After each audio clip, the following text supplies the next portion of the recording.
What's up, delightful humans? I'm Shannon Townsend. And I'm Richard Townsend of the Married Marks podcast. And you are listening to Scheduled for One Fall. Episode 46, Scheduled for One Fall. I am Patrick Pryor alongside Val Capone, and we are now joined by a guy that I've heard a lot about, thanks to Val, and I've seen him I think once right now, but that's going to change this year because I'm going full neck beard. Full neck beard. Yeah, full without the body odor and other shit. Ladies and gentlemen, welcome to the show. Eye Candy Elliott, how are you doing this morning? Hi, everybody. Good morning. I'm doing great. Glad to hear that. You've heard a lot about me? Yes, I have. Good things? Well, I talk you up often, buddy, so, Oh, shucks. All good things, right? Yeah, all things. She's Val is a ultimate lady mark, so, Right. She Val's always one of a keeps me. kind. Yeah, she always keeps me in something like tune. that. Yeah, she always keeps me in tune with all the stuff that's going on, especially like freelance stuff. Like I'm, Right. really. Where have into you that been? stuff. Why aren't you there? Well, all right. Well, see, it's kind of all right. Let me explain. Okay, What's so the like, excuse? I'm in the music industry, so I travel a lot, like Okay. a lot. So I try to go to as many shows as I can, and I've been somewhat good this year because I was at the freelance versus GCW, and then I'm going to be at the next Man, that freelance doesn't show. even count. Okay. Oh my god, Oh wow. Yeah, I mean, That was like half a freelance show. man, That's true. But that was will a be good at the show next one. though. Yeah, I will be at the next one, and I will also be at I think Warrior Wrestling coming up as well. So yeah, like I'm getting there. I'm getting better. I told Val You're missing out, man. you Yeah. know You're what missing out I on, am. like years and years of fun. 5 years almost to be exact. Yeah, and you know what? I'm all in, no pun intended, in freelance I get wrestling. it. Like Okay. I'm a like big fan of freelance, and I think I was won over. And it's crazy because Val, she warned me before the last GCW versus freelance show. She's like, look, this might not be the typical show because I didn't know what the hell GCW was or Yeah, for anything real. like that either. And I'm just like, oh, okay. And then I'm seeing people getting fucking suplexed on fucking guardrails and all types of Yeah. shit. But like I said, I'm a fan of wrestling. I like everything. Nothing super crazy. I don't want to see people shitting on people in the ring, which might happen soon. But yeah. So all right, so I've been doing like this little small like research on you and stuff because it seems like you've been in the business for about 5 years, and I kind of want to just like roughly estimate. I think, is that true? That would be rounding up a little bit. Rounding a up, good okay. three and a half.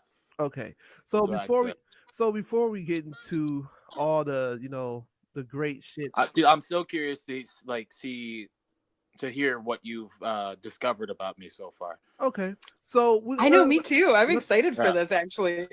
I'm nervous. Let's go. Let's start with the beginning because according to these wrestling websites and stuff, like I asked a guy, hey, so you were born in California, and they'll be like, no, dickhead, I was born in Egypt. And it's like, oh, okay. Oh, so, hell yeah. Yeah. So Egypt.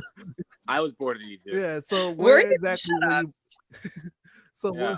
Where exactly were you born? Like, it says Chicago, Illinois, but of course, Chicago's so big. Like, what area? Like, what neighborhood?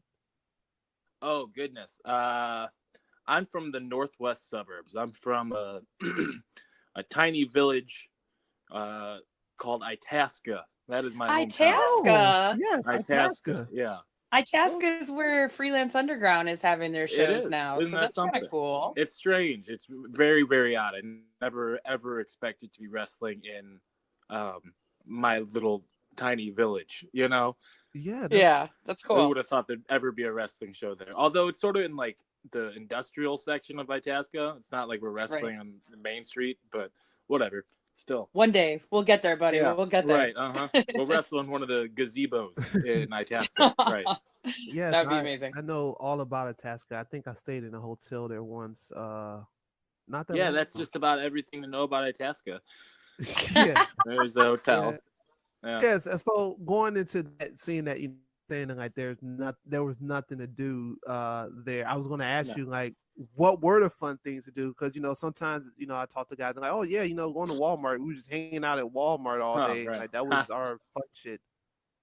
Dude, our fun shit was hanging out outside 7-Eleven. That was our fun shit. That was Yeah. it. Running around town and sitting outside 7-Eleven with like Slurpees and Arizonas and stuff. That's Oh, what I Arizona remember. iced tea. That's the shit. Uh-huh. That is that sounds like a wonderful childhood, because Yeah, it was good, man. yeah, because it's so different, me growing up in like the city and stuff like that, far north side and stuff like that. It was Right. so diverse. And when you go into like the small, like itty bitty towns, it's kind of like, there ain't really shit there. It's just, a diner, a Kmart, and Right. a A fucking post office. Depending on how old you are. If you're Yeah. old enough, there was Yeah, Zales. Kmart. Yeah. Well, Right. I'm about to say, well, Mr. Eye Candy, he's a little bit younger than us, so I don't think Yeah. he know what that is. Like, I don't think he. Nah, I dude, think I he know probably. Kmart. I used to fuck with Oh, Kmart. Kmart would Kmart, have yeah. a Little Caesars inside. Oh, That's yeah. what I remember. Yeah, that was my I'm first all about job. that. Do you know what Kmart. a blue light special is? Yes, that's the fucking dope sales that they have. I Yeah. know. Okay, Yeah, cool. I'm yeah, I that said I got it. I Yeah, made that a was my blue light first job. special comment. I made a blue light special comment to somebody, and they just looked at me like I just tried to explain trigonometry to them, but in Spanish. Yeah, it's He incredibly out probably, of date. he probably Yeah. thought it was a red light special, but anywho, Whoa. yeah, and the Kmart was my first job, so I know all about Kmart. And See, I for think me, I always love hearing about like different background stories of what people did as kids, because I had like my mom lived in the burbs, my dad lived in the city, like right across the street from Wrigley Field. But I pretty much grew up on like a tour bus, so I had the weirdest childhood, I guess. But I'm sure if you talk to some people, it seems weird. But to me, it was totally normal. Like I never got to do the sipping on Arizona iced teas in a parking lot, watching people skateboard and stuff like that. Like I didn't do that. Mine was like climbing lighting trusts and weird shit like that. Wait, know. I'm completely unfamiliar with your childhood, Val. What tour bus were you on? So my parents were both roadies, and Okay. my mother's parents were fabulous Jews from the suburbs of Chicago, and then Word. my dad is like a 7 foot tall rock and roll pirate. So tall dad. You may have met him at a freelance show. He Oh, was sneaks he in. the 7 foot tall rock and roll pirate? Yeah, that's him. that is Yeah. tall, Dad. Yeah. Tall dad is a 7 foot tall rock and roll pirate. Yeah. So my early years were basically like my friends would go to, day camp or soccer camp or space camp if they were really lucky. I'd be like, I'm on tour with Ozzy Osbourne. Like, Oh wow. I guess this Yeah. explains a lot. yeah. Yeah, it all sort of Yeah, comes once you together. get to know me. Yeah. I mean, and then, when I tell people like, oh yeah, I grew up with my old Jewish grandparents in the suburbs and my 7 foot tall rock and roll pirate right across the street from Wrigley Field, they're like, oh, you make a lot more sense now. Oh, I get it, the whole thing. Yeah. But so can I ask, since we are talking about childhood, and like I got into wrestling because my dad would work shows. He's actually at the Rosemont Horizon right now, which is funny because I spoke to him this morning and he said, I know, I'm at the Horizon. I know I should call it Allstate Arena. And I was like, fuck that. It's the Rosemont Horizon, Daddy. Yeah. So the first show I remember being at, I was like 7, I want to say. And it was WrestleMania 2 because we were part of the triple cast. And, I asked my dad, like, did you take me there because of the Refrigerator Perry being part of the NFL Battle Royale? Or did you take me because Fabulous Moolah versus Velvet McIntyre? Or did you take us because Ozzy escorted out the British Bulldogs? Like, why was I there? And he goes, well, I was the lighting director for the Slammies. I was like, what? So, like, that's how I got into wrestling, which is, like, a super surreal and I guess kind of cool way to get into wrestling. But, like, when did you first start watching wrestling and what made you go, like, holy shit, this is life-changing? My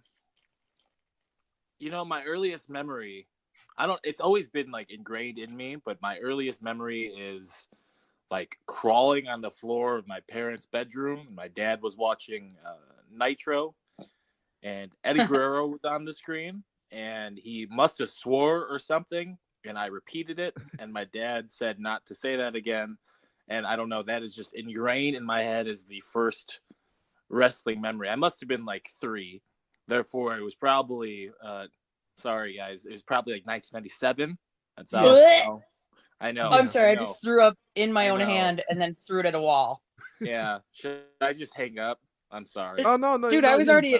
Can I just let you know that Grandma Capone was already in college Oh yeah, isn't that a at thought? that? I was what was it, 97? I was in 7th grade going into 8th grade. So Jesus oh, fuck, how Lord. old am I? Oh, you guys. You know, Val, you're old. you're all good. Oh, We're all, oh, I you're mean, dead to me. Val, I think the world of you, but you're old. I mean, I'm old too. I'm getting there too. I got a lot of grays in my beard now, so it's all good. Dead to me. So you say 97, and it's like, so I, me doing my research, I'm trying to be like, dig deep, So I was going to say like, okay, 97, but it seems like you're a big fan of the Hearts, Brett and Owen. So Okay, so you're on my Instagram. You saw a post Yeah. from like, Oh, he's such a good stalker. Way to go, talking about. neckbeard Patrick. yeah, I gotta do my due diligence when I it like comes it, man. to That's a interviewing. pretty. Being a That's a creep. post from like. That's a post from like 2014. So good on you. You went far back. Yeah. So yes, absolutely. Yeah, I was always, I feel like in this world, you either grow up one of two people. You're either a Bret Hart guy or you're a Shawn Michaels guy or lady. I was a Bret Hart guy. Later in life, it might have flipped a little bit, but growing up, that was my team. Yeah, I feel you. I think you know what? I think I started as a Bret Hart guy because my first memory of wrestling was Bret Hart versus Mr. Perfect at 91 SummerSlam. I Right, think. that's what I'm talking about. Yeah, so like, I was definitely a Bret Hart guy, but then once all the suckets and all that shit started to happen, I definitely flipped over. So yeah, I was See, always that's my thing. He was wholesome. I was a Yeah. wholesome boy, note the emphasis on the was. Yeah. Mr. I Yeah, walk around in now, my underwear for a not so living. much. Right, yeah. yeah. So I was always like the fringe guy. Like, I don't know. I mean, I was really into JYD. I was really into Coco Beware. Obviously, like Leilani Kai. Like, but my big, other than obviously Stone Cold, but that was a little bit later, was like my big was he's like my favorite wrestler of all time, which is, I know, like kind of weird, but I don't know. But I also really loved like the Hart Foundation, and like when they started getting a little gnarly, like with Brian Pillman being crazy and kidnapping Marlena and weird shit like that. Like, oh yeah, I was way into that storyline. Oh, and they all had like dope leather jackets. yeah. All matching. That was the coolest. That was like cool.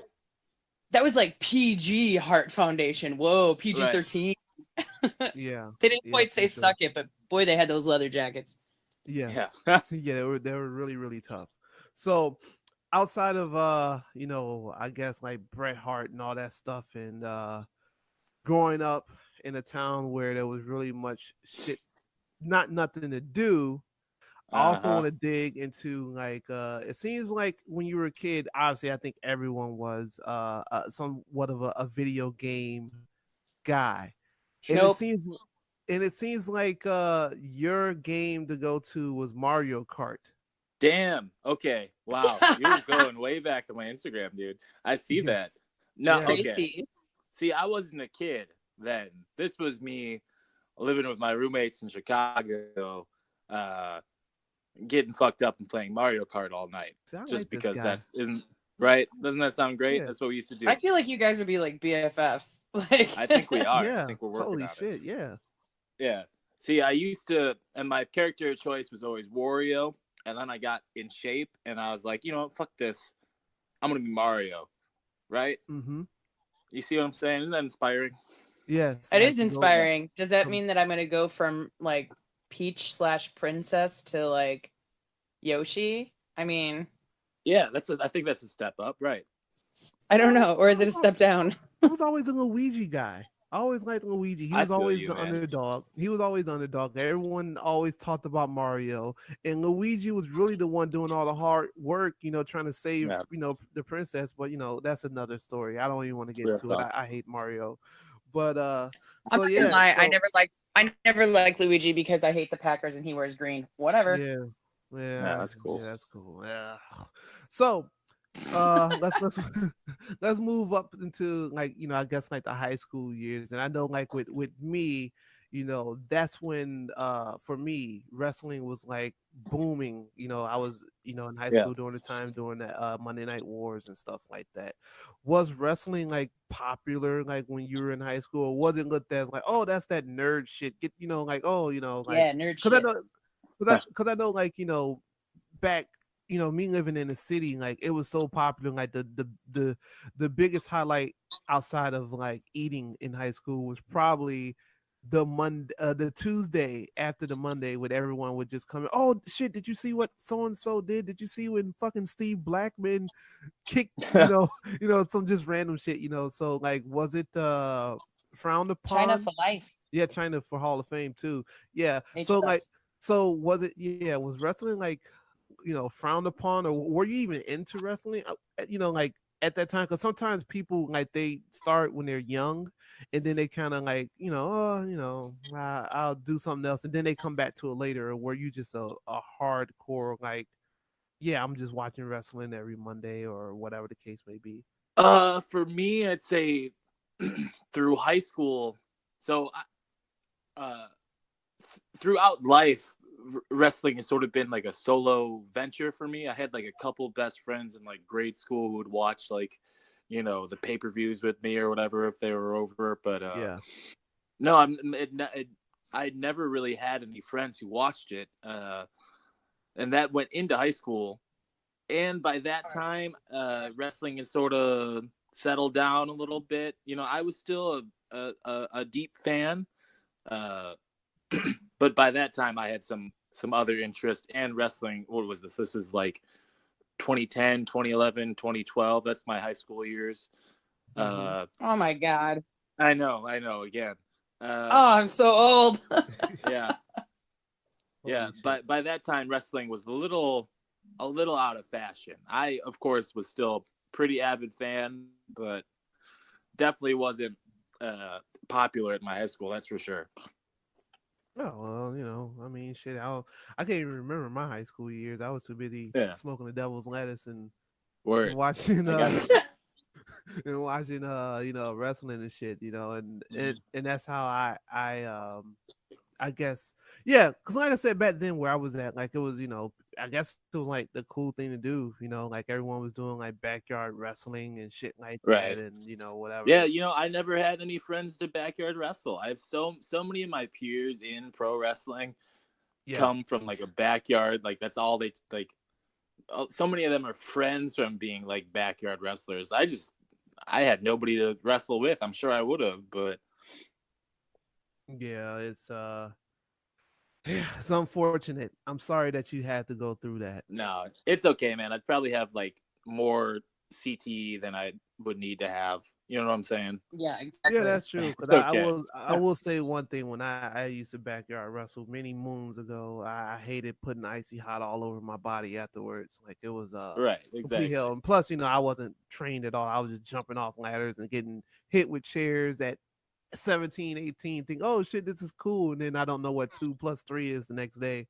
But yeah, so, like, all right. So now we're in, I guess, out of high school now or whatever, and now I you're am. just kind of Yes. just kicking it and just around, and you know hanging out with your buddies. And I'm assuming this is around the time that you moved to Chicago or whatever, and you're Right. just kicking it at home, drinking on some King Cobras, which Word. Yeah. yeah, that was kind of like one of my go-to drinks too, especially when you want to get something cheap and really, like, you really want to get fucked up. King Cobra Yeah. back then was probably like $1.09. Yeah, dude. We used to just rock 40 ounces. That was the drink of choice. Yes, I was yes, chugging on Boone's Farm, but whatever.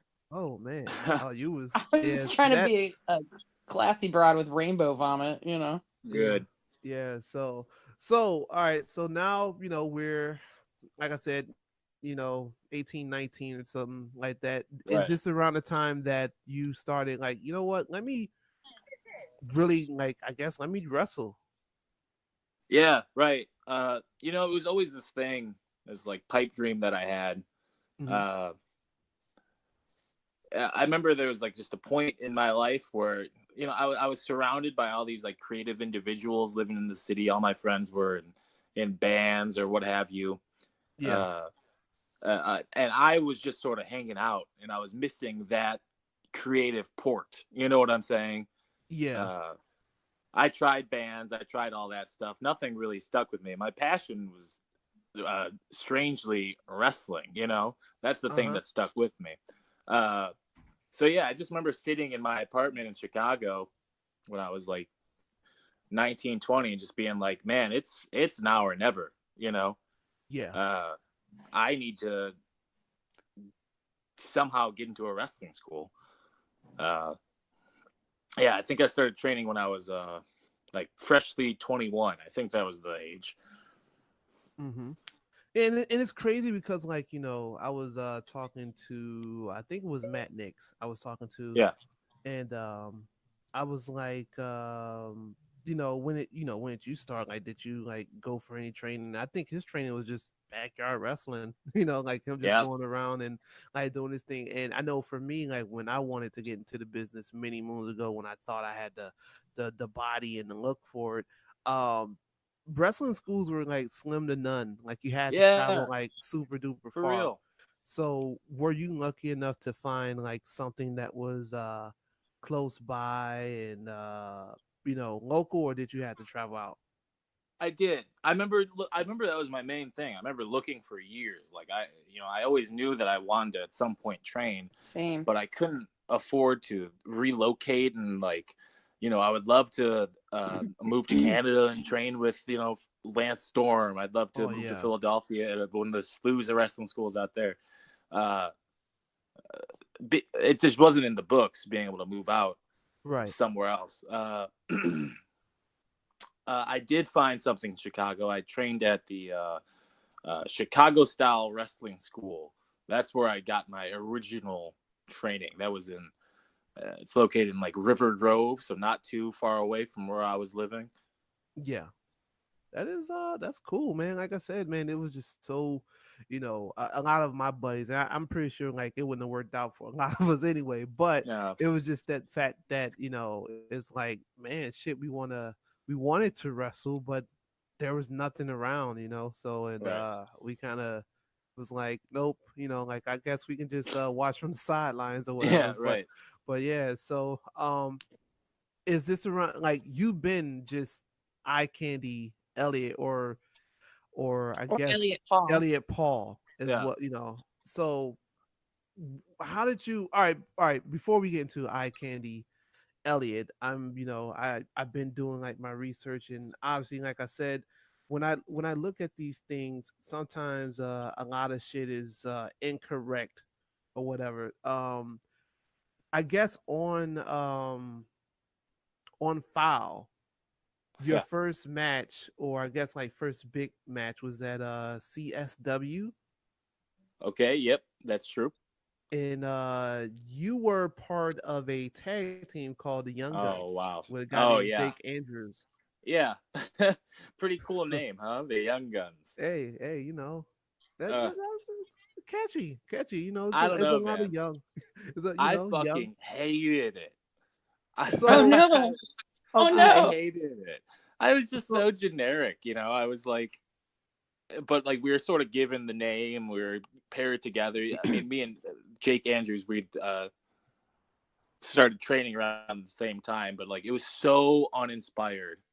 The yeah, Young Guns, you Did know. you guys have like a finisher like Emilio Estevez or like Charlie Sheen, or were you like Oh, Martin Sheen? You know what I mean? Like, were you like Lou Diamond Phillips, like the Lou we Diamond tried. Phillips cutter or something? No, no, we tried to avoid. See, you Uh, should have had me as your manager back then, dude. What were you thinking? Val, remember the Remember the age difference here? The I've age never gap. actually seen. Yeah. Yeah. It's Emilio Estevez is a little over my head.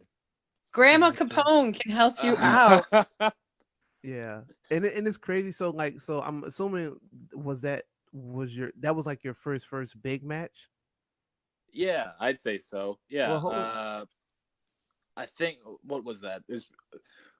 I think my first actual match was us, the Young Guns, versus Elite Seduction. I think that was the name of the yes. team. Aaron Shut the Yeah. fuck up. That's Xavier. not even a thing. Yeah, Aaron and know. Xavier and Marco Anthony. Yep, that was And my. you guys fought for the tag titles at Spooky Road to Gold. So Is that what they? Yeah, probably. That's probably what they called it. yeah, so yeah, that's great though to have like one of your first big matches be for a title, even though you guys didn't win, but Right. still, kind of like, hey, holy shit, so that's cool. So now you're kind of just floating around. Well, not floating around. Hey, I'm not floating You're around. I'm not, making a not floating. goddamn name for myself. Yeah, you're making a name for yourself, and it looks like, um 2018 was kind of like, kind of a big year for you. Was this around the Yeah. time that you like made the transition into Eye Candy Elliott?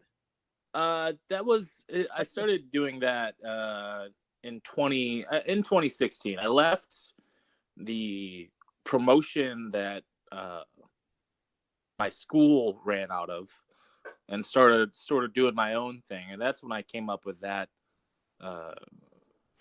character. That's me. That's who I am. I was gonna say that seems pretty natural. It Yeah, doesn't. People always say like, "Oh, It's my not too far off. character," as far as wrestlers or anybody in the business, really, whether it be refs or commentators or backstage correspondents, it's all just like an extension of ourselves. Right. I don't feel like anybody is so different from who they portray in the ring or around the ring than they are in real life. Like, I think that's just you, man. Yeah, unfortunately, it is me times 1,000 with a more of a egocentric spin on it. I don't think I'm necessarily that. I certainly wouldn't call myself eye candy if I wasn't a professional wrestler. That's for sure. Well, I think you are a very humble and appreciative dude. So like that part is different because Eye Candy's like sassy as fuck, whereas you're just like you can be sassy, but you're not rude or ignorant, and you're not like oblivious to you know what I mean. But I think Eye Candy's as kind far of as debatable. Yes, Right. yes. But I mean, you're generally a pretty hardworking, humble, nice guy. Sorry to pull the curtain back. Blowing Everyone. my cover here. Oh, geez, he's not as sassy as the copper tone, the copper tone sunblock of wrestlers. Jeez, how many times do we have to see your butt in public? Is what I need to know. Oh yeah, once a year. Okay, I think that's that's plenty. what I'm going to bring it out once a year. I was about to say that's more times than I supposed to, but I don't know, man. Hey, some people like that. Some people I like. gotta say though, so I've attended a lot of pro wrestling events in my day, from small 15 people in the crowd to WrestleManias, and there's one thing that I noticed about people in the audience: cameras will always come out when a butt does. Right. So, like people would dog Eva Marie and boo her and threaten her and be like, you can't wrestle, you're worthless, until she started to climb up on the apron and into the ring. And all of a sudden, flash bulbs aplenty, if those were still a thing. Word. Grandma Capone. And I feel like your butt being out is the opposite. Holy shit. Yeah, I mean, like I said, man, it's someone in the crowd might like it, No, a lot of people do. I mean, I'm about to say, it worked for Mr. Ass. I mean, he had a theme song for it, which I got suspended for singing in school one time. But that makes sense. That's another story. You're an ass man. Yeah, I have a memory of being at KB Toys with my mom and my mom's friend when I was way younger, and I found Billy Gunn was one of my all-time favorites. Hence all the ass stuff. Whoa. Yeah, Jesus, goodness gracious. I remember picking up a Billy Gunn doll and being like, "Can I get this?" And my mom like grabbed her friend, like with like pointed out like there's like it didn't even say like Mr. Ass on it. It just had like kissy face, little kiss imprints. Like Yeah. one was like placed directly on his junk. And I have a vivid memory of my mom pointing at that and being like, I can't give him this, and then just putting it away. I'm just gonna Oh, assume no, he was mama. I'm just gonna assume he was wearing the light green trunks with the Probably. yeah. Probably, yeah. Yeah. Hey, so if you don't mind, speaking of your mom, she seems to be like a really great influence and inspiration. I know that you are always like, I'm very much Tall Dad's my best friend. He's my favorite human alive. Is she like super crazy proud of you? Like, because I know you're always dedicating stuff to her and like being like, this woman is the reason. Like, Well, so there's my mom is more like my lovable older sister to me. yeah, that's how my dad is too. Yeah. she's a wild one. Yeah. But she's at this point like blindly supportive of me and all this wrestling nonsense. There's not a moment where I'll like anytime I'm with her, she introduces me as her son. He's a wrestler. Every single time I'm with her and I'm introduced to somebody new, it's the first thing to come out of her mouth. I think she tells every single person she knows. Oh yeah, she's In super fact, proud of you. Yeah, right. In fact, it's a little too much. I don't exactly feel like explaining my wrestling career to every stranger, but yeah. Dude, I catch that because my dad has, I've been part of roller derby for the last 15 years, and I don't know that anybody knows my given name. Mhm. Like, they just know my taken name. They just know me as Val Capone. And to the point where people that he's introduced me to said, oh, she's taking her mother's maiden name because we're not Italian at all. You know what I mean? Right. And same thing, I just don't feel like explaining it to all the strangers about like, yep, roller derby, yep, oh, yep, oh, I remember, yep, it's called a whip, oh yeah, the jammer, yeah, oh yeah, I get it. But it's cool. So does she come to a lot of your matches? She does when it's local. She used to come to she should show up at all the Galley Lucha Libre shows, Nice. which is always fun. Yeah, because that's sort of in her backyard. So it's always fun to look out there and all of a sudden just like, there's my mom in my shirt, just hanging out by herself, somewhere she would never be otherwise. That is so damn cool. Yeah. Yeah. So 2018 breakout year, you win your first piece of gold with Pat Monix, I believe. You guys won. Hold up. First piece of gold was the Galley Lucha Libre Junior Heavyweight title. See, look, I gotta talk to these people at these websites because they don't know. They get a lot of shit wrong, and like I said, now I feel like an idiot. Like I should have known that. But it's all good. That's okay. Right, just forgive me. But second piece of gold. Okay, so the second piece of gold that you got was the IWA Mid-South Tag Team Championship with Pat Monix, and you guys held on to it for for a while. You guys had it for at least I think it was like a couple months, I believe. Yeah, I want to say like 3 or 4 months, close to that. It's a lot of fun. So how did you? All right, well I guess let's go back to your first championship. Like, was it a special thing, or it was just like, oh yeah, I got a belt, okay, whatever?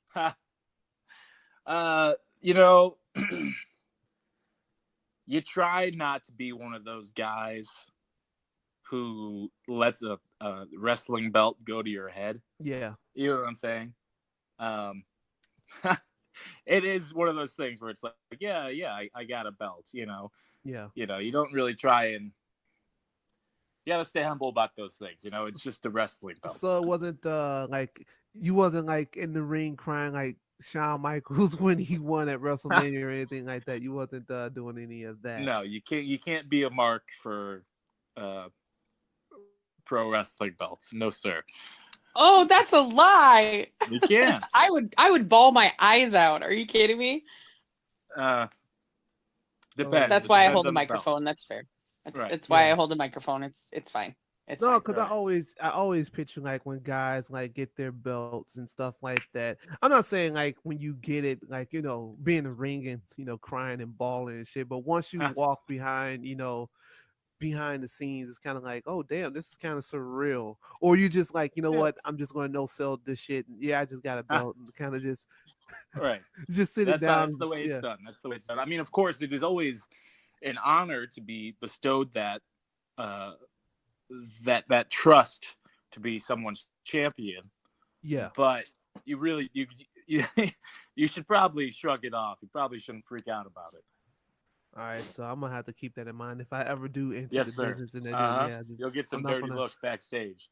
Yeah, see, that's Except for crazy. by me, I'll be hugging you and crying with you, but that's because I'm Right. like Lady Mark for life. So But see, that's so crazy, man. Because I guess, and I understand, like, a lot of people don't know like how the inner workings of backstage is. Like a lot of fucking fat ass marks think they do. All the guys that look like Kevin Owens Right. that be on fucking line and shit. Like, oh man, like, see, I don't know, so like it's kind of interesting to hear that, like, that wrestlers will look at you crazy. Has there been any and you don't have to name names, we're not like that or whatever, but has it been like any incidents where you like been backstage and like, someone looked at you like, what the fuck, like, Oh, absolutely. Yeah. Oh, I've rubbed people the wrong way all the time, which is unfortunate because I'm a pretty polite guy, but I think I have this I have a resting bitch face. That's for sure. okay. I always get told I'm very mean as well, and I don't think Right. that you are at all. But I think because I have resting bitch voice, no matter what I Sure. do, I always sound like I'm yelling at somebody. Right. That mixed with like a dry, sarcastic sense of humor has gotten me in trouble multiple times.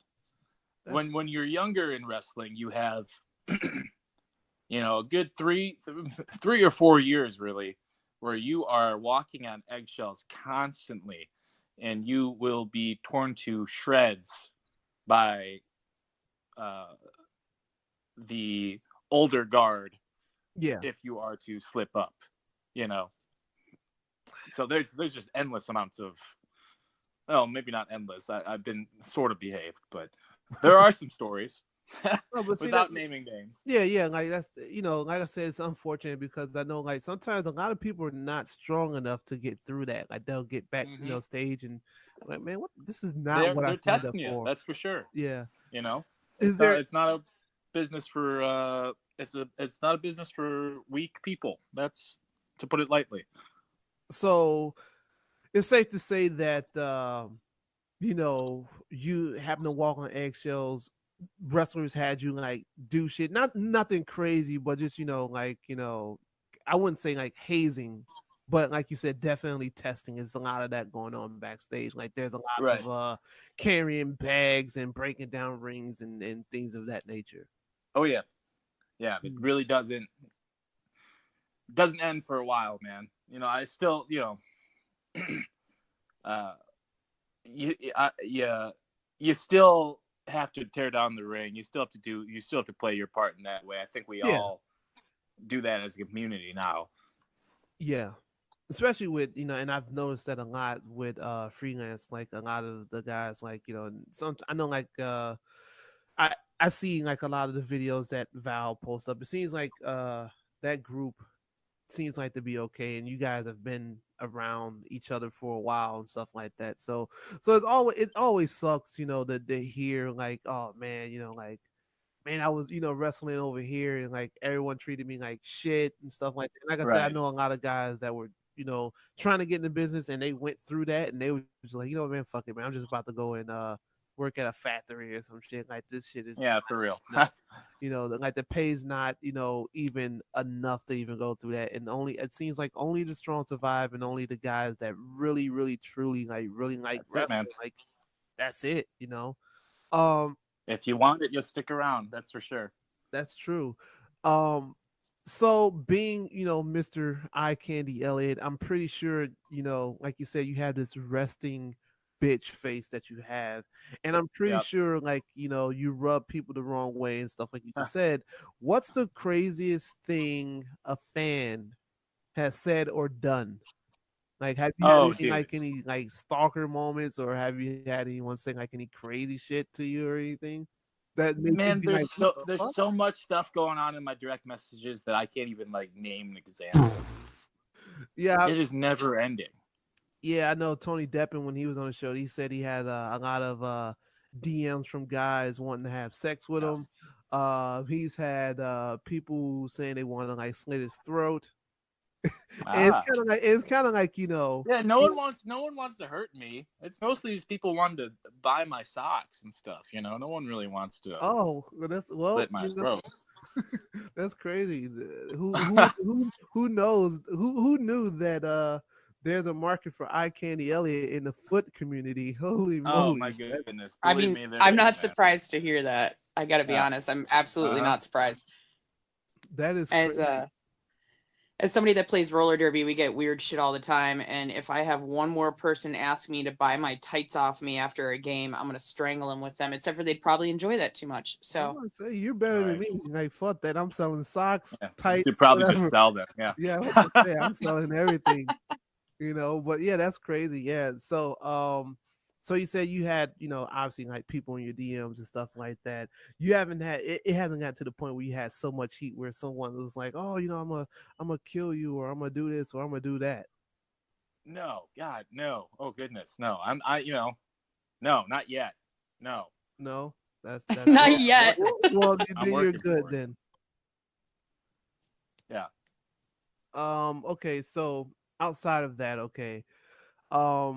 What's the because a lot of people have like fans and stuff. Have you ever had anyone send you anything like super duper crazy outside of like DM stuff? Like, has anyone sent you like uh, like any like random crazy stuff? No, I wish. I should set up like a PO box and see what I get. Oh no, you'll get somebody's toe or something weird. That's cool. I'm not gonna get in trouble or anything for having the toe, am I? No, I'll probably. take it. That's Oh. cool. Oh no, it's like yeah, because I remember talking to someone like a while back, and he said he got like they were always like sending him pictures to like his PO box of just like of them, like it was just like just That's random fun. pictures. Yeah, so Just them chilling or them like, with yeah, their like legs spread. no, he said it was. No, he said it was just like random pictures of them, like literally, like I guess like they had like a Facebook page and like they just printed every picture that was on their Facebook page and just sent it Wow. to him. I'll take that. Whatever. That's crazy. So I don't know if I'll... yeah, I don't know. That's pretty wild. What's the weirdest thing that somebody's brought to you at a show? Because like usually mine's pretty tame. When people bring me stuff, it's either wrestling related, like to roller derby games, wrestling related, Cubs, Bears, Hawks, Bulls related, or Disney related, because I'm very open about the things that I mark out about. So people will just send me vintage Disney shit, or like I've had this since I was 7, and like one of my best friend's boyfriend gave me his Rowdy Roddy Piper with the kilt still intact. He gave it to me as like a thank you for welcoming me into the family present, like that was really fucking cool, but I get like weird shit from people all the time. Yeah, I think this it's not too weird. It's pretty cute actually. Now that I think back on it, but I was a regular at the Galley Lucha Libre shows all of last year for probably about 2 years. There was a older Hispanic lady who'd sit in the crowd front row. Barely spoke English, but somehow we made it work. She once knit me a little hat. She knit me a little beanie. Oh, And that's cool. it was the sweetest thing in the world. Like, it was out of nowhere. I was just sort of lingering around during intermission, and she had like bought my shirts and bought my photos and stuff, and she just hands me this little blue beanie that certainly didn't fit on my head, and I had to squeeze it on in front of her, and I was very, very appreciative. But hope she's not listening. No, I'm pretty sure she's listening through like a fucking app or something like that. Yeah, she knit me a little hat, and that's the strangest thing I've ever been given, was a little knit beanie. Wow, that's cute though. That's so sweet. Isn't that cute? Yeah, that warms my heart just thinking about it right now. That's crazy. Just thinking like, holy shit. Like for you to be like the character that you are, you got just tame shit. It's not like people are like PO boxing Yeah, for real. dildos or anything like that. It's I like know, something man. crazy. So that's I'm sure if they had my address, I'm sure I'd expect a few things. That's for sure. I For can sure. only imagine especially if you got guys or people in your DMs, asking like, "Hey, can I buy your your socks or whatever?" Yeah. Which is like I said, which is crazy because uh, I don't know anything about that, but I'm pretty sure that people are paying like some fucking money for that, which is Word. I Yep. guess there is a market for everything. So, um, you know, 2019 is shaping out to be somewhat of a good year for you. You got some victories under your belt, and the Yeah. last victory that you got was against Sunny Kiss, and Oh, Yes, sir. it was so good. yeah, um, you know, with all the stuff coming out like the last couple of days and stuff like that, or weeks and stuff like that, um, and just seeing who Sunny Kiss was, because like I've seen him wrestle before, and just Yeah. seeing like all the I kind of want to say like it's definitely like hurtful and like fucking like crazy ass neck beards just saying like crazy shit Yeah. about things like that, and it's like About Sunny or just everything just in general. Like it's been a lot of hate. I know, like I look oh on yeah, because people are scared of what they don't understand and they're right, idiots and they're ignorant and it's Well sad. said. And Yeah. yeah, you know, I mean, hate of any kind, whether it's like homophobia or anti-Semitism or racism, period, like whatever, like fear of religion, like it's just because people are scared of what they don't understand. And so like I don't know, I think it's really rad. One of my girlfriends, Kelly, who I think is going to be a guest on the show soon, because she is like my tag team lady mark partner in crime, and she's the reason Mhm. why I started going to freelance on the regular, honestly. She sent me a message after our last show, which Eye Candy Elliott killed it against Sunny Kiss, and she was Oh, like, hell this yeah. is amazing, this is the show, this is the reason why I love freelance, because there was women, there was people of color, there was LGBTQ plus community, I mean, it's just embracing everybody. Greg Irons was on there, I mean, like everybody, like showing that everybody's the same once they're in the ring is like a really Yeah. beautiful thing, I think. Yeah, So, Yeah. Last month's show was particularly remarkable, I will say. dude, yeah, I got teary eyed on multiple occasions, but that's Yeah. just because I'm a sap. But I mean, Sleepless in Chicago was probably one of my favorite shows that I've ever been a part of working, but also that I've ever been a part of as a fan, because there's a lot of times where I don't get to watch the entire card because I'm busy running around and cutting interviews and chasing after ring gear and and like the belts and stuff like that. But that show, just every match, I had to take a second and just watch and just be in awe at the people's reactions. And Yeah. your match in particular, I thought was just phenomenal. Like it was such a good story, top to bottom. You both are athletic as fuck. Like it was great, I thought. Oh, yeah. And thank you. I I had a did catch, blast. yeah, I did catch a lot of the highlights on the show and stuff because I unfortunately I wasn't there, but which Yeah. I'm very pissed about because I missed a lot of like Sure goddamn did. groundbreaking things. So, but no need to fear. I will be at the next show. I think is on March 8th. March So 8th, Friday, March 8th. So yeah. excited. So, all right. So I guess what we'll do is before we wrap it up, I want to ask you just like, okay, if you could all right, before we get to that, okay, who was out of all the people that you've been in the ring with, Yeah. who was like, the match where you was like, man, that was a good fucking match. Like, holy shit. I like Hmm. wrestling. Like Man, that. that's a real difficult question to answer. Mhm. Because I tried. I don't let myself ever be happy with performances. I'm my biggest critic. Yeah. So I don't often come to the back being like, hell yeah, There's always something, Yeah. to achieve more on. Right. So I Right. don't know Yeah. if I have an answer for you there. Oh shit. I know I'm sorry. I've had a Oh lot no, of that's fun. cool. I've had some incredible, passionate bouts with some people I really admire. The Yeah. match with Sonny was a goddamn blast, that's for sure. Yeah. Um, mostly anytime I'm out there in front of a freelance crowd is as exhilarating as you can get. If you're looking for something accessible online, I think there's a match with me and Airwolf in Minnesota. That was pretty fun. That's on YouTube somewhere if you're ever looking for something to watch. So But if yeah, you can't pinpoint your favorite, who is Right. like an opponent that you want to see in the future? Who would you want to face in the future? Like you could go, small time, maybe nobody's ever heard of him or her, or like, taking on Hulk Hogan and beating the racism out of him. You know what I mean? right. Can I wrestle Jeff Hardy? Can I answer Jeff Hardy? Man, Yeah, that would be dope. yeah, but like That face just paint sounds like Jeff a great Hardy, time. or No, but say that again. like face paint Jeff Hardy, or like what era? Weird eye Jeff Hardy, the weird fuck. Oh my God, that's perfect. Weird Eye Jeff Hardy I know. against Eye Candy Exactly. Elliott. That's why I'm trying to do it. We got beef. That's perfect.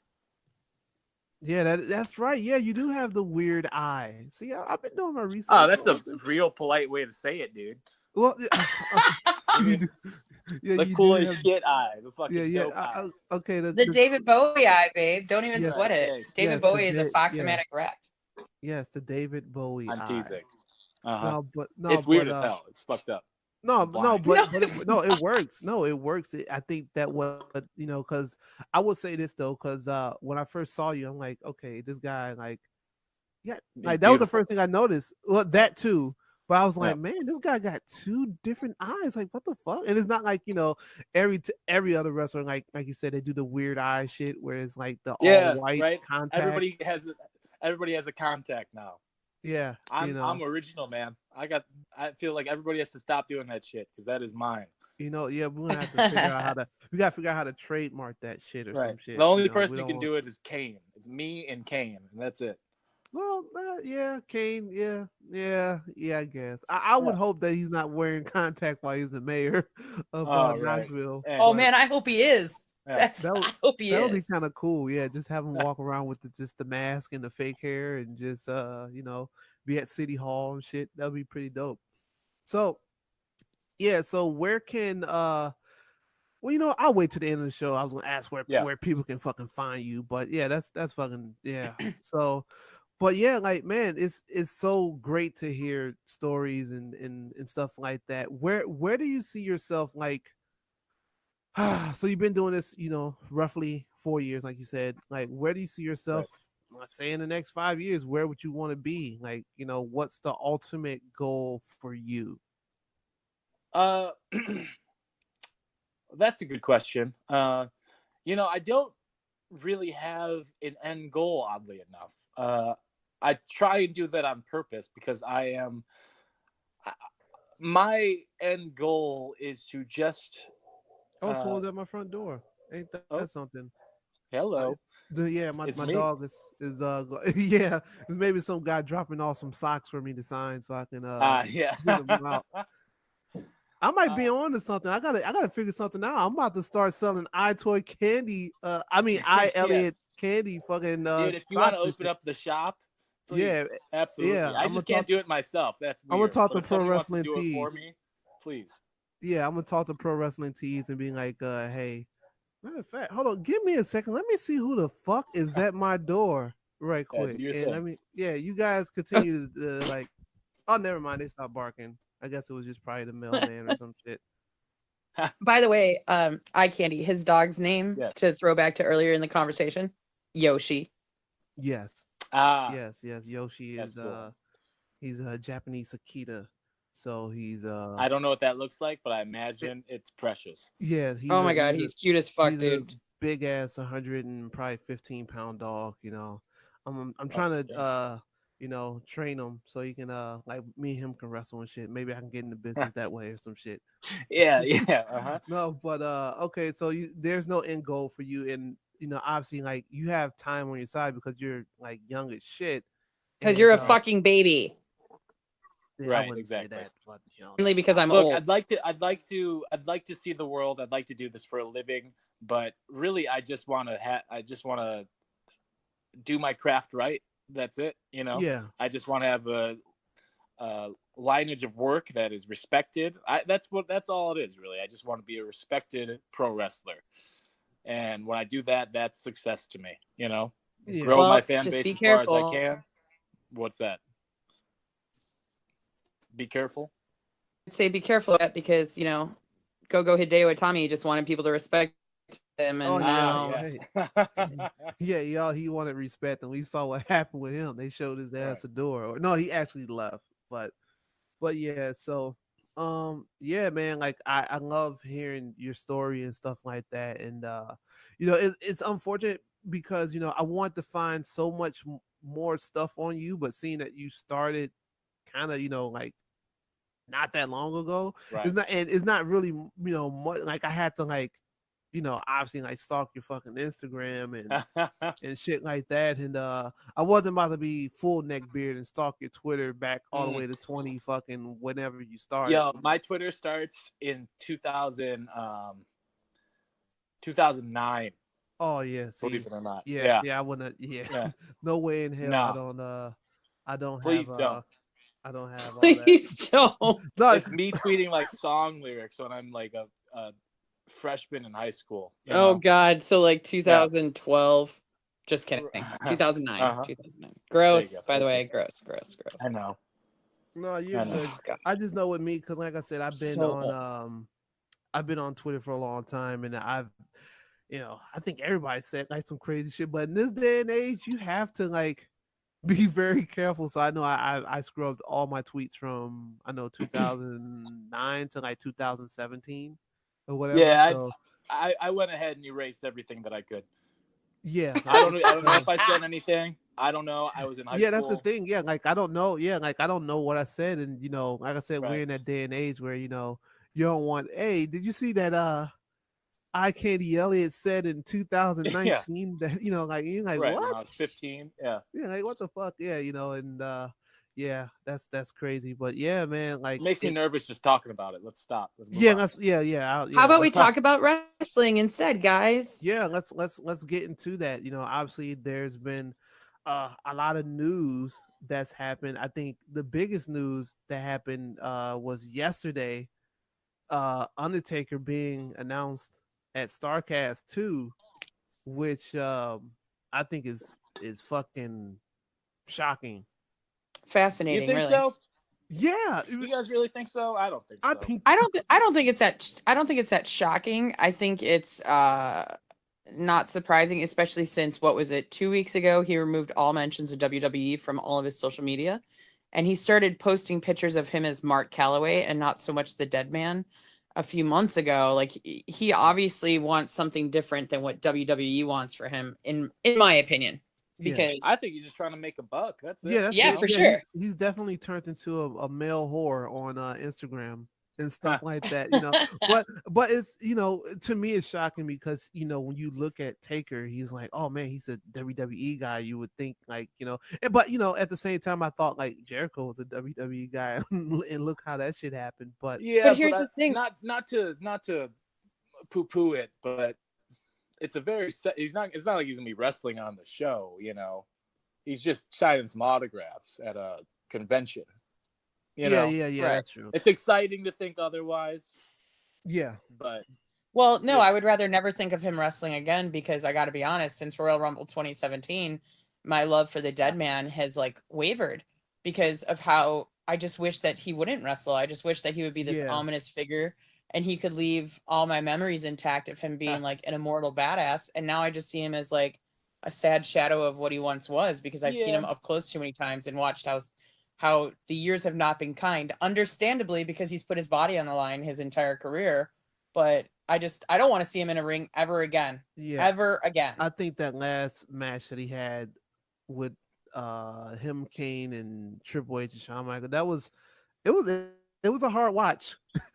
It was very hard, and I didn't see the match live because I was, I don't fuck with all the Saudi shows, but I saw the highlights of it and I'm just like, what the fuck are they doing? Like this is embarrassing. Like this is like I'm watching digital piss right now. Like this is not the Taker that I know. This is not the What it like reminds me of is when you break up with somebody and years later you run into him and you're like, all bum rushed with all these warm and fuzzy feelings where your, bathing parts cover your body, like bathing suits cover your body. Like, you get all tingly and like, yeah, this is a good idea. And then you make that mistake and you realize that was a mistake.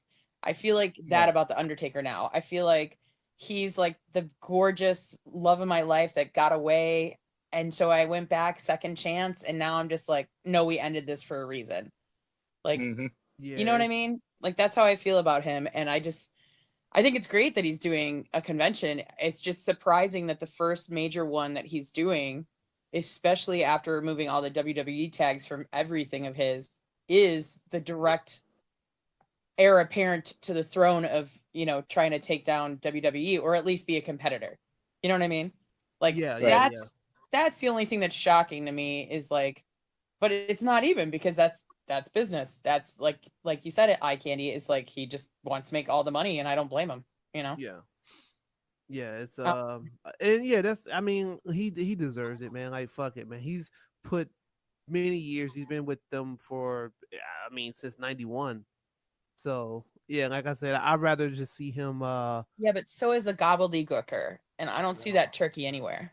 Well, shout out to who played him? It was a Guerrero that played him. I can't Hector remember. Guerrero. Yes. Yeah, I'm brushing up on my neck beard stuff. Normally I used to know like all the shit about wrestling because that's all I was all about, but I'm getting old now, so I'm kind of like, forgetting shit.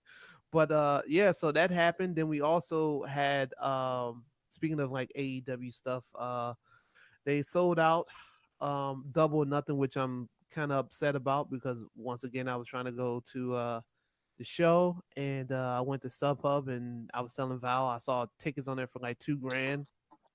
And I'm just like, but it's a good thing that they sold out though. I feel like it's going to be a great show or whatever. They got a good roster. The card is looking all right and stuff like that. So congratulations to those guys, for and I mean, they did sell out in about 4 minutes, which is pretty awesome considering their first show All In sold out in about 29 minutes and change. Yeah. I also like that, they're reassuring people that they're going to keep the ticket prices decent, even though secondary market can blow that out the window. Oh man. They understand that it's a holiday weekend, so travel is expensive, and Vegas is fairly easy to get to from most major cities. But then again, most major cities is the key. Not everybody, in the middle of Nebraska has an airport that goes all day to Vegas. But anyway, they are going to be having more shows. Of course, the Jacksonville dates have not yet been released, but we keep hearing June or July. So I wonder if it's going to be like every 2 months they're going to do a show. Because if they do it in July, Jacksonville Heat, oh my God, but I'm totally going to be stoked about it. Because they keep mentioning that they need to do it in larger venues, a stadium perhaps. So I wonder if they're going to do it where the Jacksonville Jaguars play. That would be phenomenal. I can see that. Yeah. And, they also mentioned that, there will be another show here in Chicago in September. And the rumor is that it's going to be called All Out. So there's going to be something every basically 2 months. So by that logic, we should expect to also see something in November. Not sure where that would be. And then, of course, AEW is partnered up with their own talent in Chris Jericho. The Jericho Cruise is going to be happening in late January of 2020. Yeah, I'm stoked. You're stoked? I'm stoked. I'm not. Did either of you attend the cruise? Hell no. I would never attend that. And only because I will. only because I wouldn't attend that because number one, I don't want to be on a boat with a whole bunch of fucking wrestling marks and neckbeard. I appreciate you, man. And people that fucking stink. And I'm like half Jewish. Cruising is a way of life. Like, let me do what I'm supposed to do. It's you said it, not me. I mean, that's what we do. That's what we do, I'm telling you, like, I can just imagine the stench that's going to be on that boat. And you're out. They're out for a couple days in the sun. Like, and then you can't even get you can't even get away from water. anybody. Oh God. No. You won't even. Eye Candy. Yeah. I was actually at Evolution, so I did not go to the first one. I was originally supposed to be calling a roller derby tournament in the UK, but due to health issues, I wasn't cleared for international travel because that's a long flight. And my doc said maybe a 2-3 hour flight, but not a 6 hour, 7 hour Right. flight. Yeah. Nope. So I said, let's make lemons out of lemonade, or other way around. Lemonade out of lemons. Yes, that's what I'm. That's how it works. Sorry, I need more coffee. By the way, props to being our first daytime interview. I'm literally laying in bed and talking to you right Me now. too. Yeah. That's what I'm doing. Pretty Yeah, cool, huh? Yeah, because normally we do our interviews at like 10, Well, 11 o'clock at night. Are you gonna explain why? Oh yeah. Yeah. Yeah. How the Because fuck somebody did was that being happen? a good Jew and was in Florida for the winter. Yeah. Because Yeah. I was Just at Disney complete and incorrect. Yeah. no. Okay, I was at Disney. Tell because the folks at home that how you fucked up. I did fuck up, and I'm an athlete, and I have had a lot of concussions. So sometimes something as simple as telling time is difficult, and I kind of fucked up on the time zone change, even though it's only an hour, and you should know. After weeks and weeks of planning and double checking, maybe 3 Yep. or 4 times. Yep. Yeah. Basically, Sitting just there like looking at my phone at 10 p.m. on February 13th, like we scheduled. To nothing. Hey, that's look. Listen, and then it's also not my fault because we were at Trader Sam's, the tiki bar on property at the Polynesian of Walt Disney World. And not only did they take forever to seat us because it's a very small place. The Grog Grotto is like a hidden bar in Disney, but their drinks are very strong. So I forgot to set my alarm. Normally I have an alarm set for whenever we have guests on so that I can, like I did this morning, I prepped a half an hour before to get in touch and make sure everything was kosher and all that, But yeah, so we tried, but then you were smart enough to not answer the call because it was way too late and it would have been I way was too. in bed. I was done. Yeah. Y'all missed So it. apologies to our listeners and to you, of course, but now we're having a post Valentine's Day bed snuggle session. So It feels like that. yeah, it's kind of fun. Yeah. Yeah. But anyway, so back to this week in wrestling news. Sonya Deville has been added to season 9 of Total Divas. I'm pretty excited about this because I'm a big fan of hers. I also I like that WWE is actually allowing her to be herself and, is supportive. It's just another way to let a group of people understand that being themselves is perfectly all right. Like there's no reason to not be proud of being out. And I love that she comes out in her rainbow gear all the time, but not all the time, just whenever she feels like it because she's just being her. I think it's rad. So it'll be interesting to see like her life behind the cameras and, her and Mandy Rose are a great act, I think. And so seeing them off the WWE cameras on the E cameras should be interesting. But with her addition, apparently there's a upheaval in the works. Rusev and Lana have been removed from Total Divas, so people are kind of freaking out about it. Yeah, unfortunate. Yeah, because they're hilarious. And then I want to say Rusev or somebody immediately tweeted, "I blame Sheamus." It's crazy. Like, look, I'm all for Sonya Deville being on the show because she's going to be a representation of a group that I feel like doesn't get too much representation. But there's a part of me that's like, come on now. Like, I remember when there was a guy in the WWE not that long ago who came out and stuff like that. And I know since then he's gone on like different podcasts and kind of put WWE. Are you talking about Darren Young? Yeah. He kind of put them under the bus, like, hey, like a lot of the ideas that he pitched to them when he was out, they told, oh, no, we can't do it. And then, like I know when Finn Balor came out and he had the t-shirt and stuff like that, he's at home. He's like, what the fuck? Like I told them that like they should, like let's do that. And they was kind of like, oh no, like we're not ready for it. But I guess, you got to move to the pace of the WWE. At the end of the day, like I said, I'm happy that Sonya Deville is on the show and stuff because I feel like, with the show being a big hit and things like that, it'll be nice to see some representation of everything. They have a lot of stuff on there. There's I think Naomi and the Usos, they're still on the show and stuff like that. Oh You know, well, so we'll see yeah, for how much longer. I don't know, yeah, because Can we talk about that right quick before yeah, we get to the sad news of the week? yeah, sure. Whew, I was reading, so evidently they got pulled over for disorderly conduct.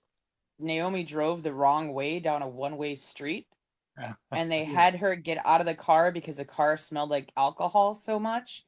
Now, they didn't I haven't read whether or not they're saying that she was driving while intoxicated, but her husband was so messed up. Supposedly, he ripped his shirt off and tried to fight the cops. Have you heard That this, Eye Candy? I heard that. Yeah. that is wild. I just need to know. Look. I know the other brother, Jay. He was arrested for like a DUI like a while back or whatever. And it seems like what I'm hearing is that Naomi was the one driving, and he was the one that was like drinking. But he must have been drinking some Malort or some shit. I don't know what the hell he was. I don't know what he was thinking to even jump out of a car, rip your shirt off, and then want to like actually square up Fight with a cop. cops. Yeah, To the point where a police officer that was on the scene had to pull his taser out because he was concerned for his safety. it could have I ended. just, Man, that could have ended bad. I mean, maybe they should just not be the boozos. Maybe they should just stay away from alcohol if it's going to impact their career so much and Yeah. just their lives and also the safety of others. You know what I mean? Yeah, it makes me Like, wonder. But and you know, I had a neck beard moment. You know, I had a neck beard moment. You know, and obviously only a neck beard would think this. You know, in some Facebook fucking forum, they'll write some oh, goofy it's a shit like work. this. Oh, work. You know, no, no. My thing is like, what are people like getting in trouble so they can get out of their contracts, so they can get rid I of was people? I don't thinking, know, I man. was That's thinking quite a like, conspiracy there. Yeah, yeah. like, well, was this happening just so that Miz and Shane can retain the belts? And it's like, no, Yeah, not even a, you know, like, well, of course they yeah, did because they just got so fucked up and got arrested for a DUI and blah blah blah or whatever, yeah. disorderly conduct. Yeah, it's just it's like I said, it's unfortunate. Hopefully, I know Naomi. She tweeted that everything was okay and that everybody was safe, everybody was cool. He got out on bail, stuff like that, and I'm pretty sure it's nothing serious. No one got hurt, no one got killed, Well, or and anything like and the that. last time the Boozos had an incident, they didn't drop their belts like we all thought they were gonna. So who knows? Maybe it'll just be like a, hey, dude, you can't do this. This is your last. This is your one. This is your one gimme, and now get your shit together. Otherwise, here's the door. But then again, like you say, maybe they're just trying to get out of their contracts. Yeah, Um, the really unfortunate news for the week is that Pablo Morales passed away due to complications from Parkinson's disease. Pedro. Oh, sorry. Wow, that was a Pablo. typo. Sorry. Pablo. Typo. Pedro Morales, because I'm an asshole and I'm reading from notes. Pablo. Passed away. Yeah, I'm sorry, guys. It's a typo. I was typing on a plane when I was drunk from tiki beverages. Pedro Morales. He is most notable for being the very first Triple Crown wrestler of the WWE, then F. So basically, if you look up what Triple Crown means on Wikipedia, he's legit the picture that they use as a reference. That basically means that he had the heavyweight championship, the IC title, the Intercontinental Championship, as well as he was one of the tag title holders. So he was also the very first Puerto Rican-born WWE heavyweight champion. He was a Hall of Famer, and unfortunately, he passed away at age 76. So Pedro Morales. yeah, that was unfortunate. Shit. Yeah. But yeah. and I'm pretty sure like I said, him being a WWF champion, and I'm pretty sure when he won the belt, if I can recall, I think it was in Madison Square Garden. And I know New York is known for having like a big Puerto Rican fan base, so I know he was like looked at as like one of the greatest and stuff like that. I'm not very familiar with his work because that was way before my time. I wasn't even thought of when he was wrestling and shit like that, but for him to be in the Hall of Fame and to hear nothing but nice things about him throughout the week, listening to like other wrestling podcasts because I'm a fucking neckbeard. It seems like he was a decent guy. Sometimes these guys get old and you hear all these stories about how shit person they are, and I didn't get that from him. So rest in peace to Mr. Morales. And I think that ends the news of this week. We don't have pretty much nothing else. I don't like reporting like rumors and like, oh, rumor, fucking Seth Rollins has heat because he farted, like, and Oh a lot of shit! yeah, like a lot of, I see a lot of these websites they'll post like the smallest shit, like, guess who's in the doghouse for showing up late, like, who gives a fuck about that. But anywho, so I guess we can go into Raw and SmackDown and all that other stuff. I have to say that this week I was it's a hard watch again. I don't know. Monday nights are not what they used to be. And it's crazy because these guys they started out the beginning of the year and saying like, hey, like, we're gonna change this and that and stuff like that, and it's still fucking boring. It's still Yeah. it's I'm sorry. Like, look, I'm not about to be one of those guys that's gonna go on podcasts and be like, oh my god, man, I loved every second of it, and try to find the good in a shit show. Like, it was bad. I don't know. Like, but we'll get into it. I guess. Well, I think honestly the nitty gritty real quick is that basically they started out the show with Triple H and Stephanie telling Becky Lynch that she is in the WrestleMania match if she apologizes, and she has until the very end of the show to do so. So throughout the entire night, she got advice from various wrestlers, and so I kind of like that they had that narrative going throughout the show, and just to see who she was talking to, and her little shit talk session with Alexa Bliss was pretty good. The only highlight of the show. Only highlight. And the only reason it was the only highlight of the show is because it reminded me of the throwbacks of, and I hate to be that mark. Oh, the attitude area. Oh, it was so great. Like, but the thing about that is that it made us watch the whole show to see, like, okay, what's going to happen, and kind of leave you with a cliffhanger. So, yeah, that was our only highlight of the show. But yeah. Well, and depending on who you talk to, now I'm not super keen on them for many reasons, but I know that a lot of people really, really are. But later in the show, the Revival defeated Bobby Roode and Chad Gable. So they are FTR, Forever the Revival. They are now our WWE Raw Tag Team Champions. I think that was just what's that? Sympathy. I think that was just a sympathy win, that's why I'm not a fan of it. Yeah, but I am a big time fan of Ruby Riott. She defeated Nikki Cross, and so going into Sunday, she's facing off against Ronda Rousey. There's also some nice heat going on via the Twitterverse between Charlotte, Ronda, and Ruby. Although Charlotte laid the smackdown on some people. I don't know if y'all saw that on wrestling Twitter. Yeah, because there was some jagoff saying how Eva Marie was terrible and Ruby Riott is even worse. Which, Eye Candy, did you ever get to work with her when she was rolling as Sally Stitches or as Heidi Lovelace? No, unfortunately not. That would have been cool. Yeah, she's amazing. And she was already signed by the time I was on the circuit. Okay, yeah, the years all blur together when you're as old as Grandma Capone. But she's a phenomenal talent and a really awesome person to boot. So it was kind of nice to watch Charlotte, even though she is ready to face her as an opponent potentially. Kind of nice to see that Charlotte will get the claws out if you fuck with any of her coworkers, which was cool. So the long and the short of it, there was a bunch of matches. Nothing was super major. It was a go home show for this weekend's Elimination Chamber. A horrible one at that. Dean Ambrose defeated EC3, which there's that. So the long and the short of it is, other than a few other matches sprinkled in here and there. Oh, there was the advantage to Nia Jax and Tamina. They defeated the Boston Hug Connection and also Sarah Logan and Liv Morgan.